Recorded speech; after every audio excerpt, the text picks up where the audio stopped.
প্রিয় বন্ধুরা, আজকে দেখাবো তেলাপিয়া মাছ আর টোনা ফিশের সঙ্গে টমেটো রান্না। তো এটা কিন্তু বাংলাদেশের সবথেকে জনপ্রিয় খাবারের মধ্যে একটি অন্যতম খাবার। তো ভিডিওটা না টেনে পুরো ভিডিওটার সাথেই থাকুন, তারপরে বুঝতে পারবেন কিভাবে এটা জনপ্রিয় হয়ে উঠলো ধীরে ধীরে বাংলাদেশের মানুষের কাছে।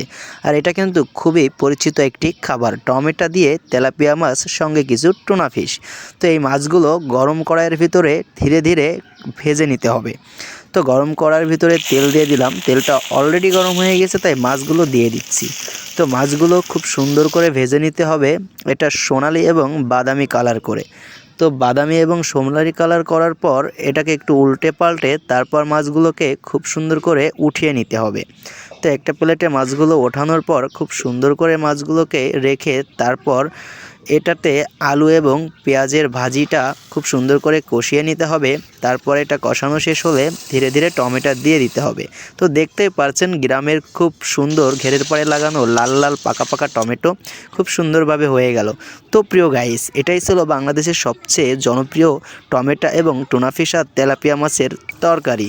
তো কেমন লেগেছে ভিডিওটা? আশা করি ভালো লাগলে অবশ্যই সাবস্ক্রাইব করে পাশেই থাকুন।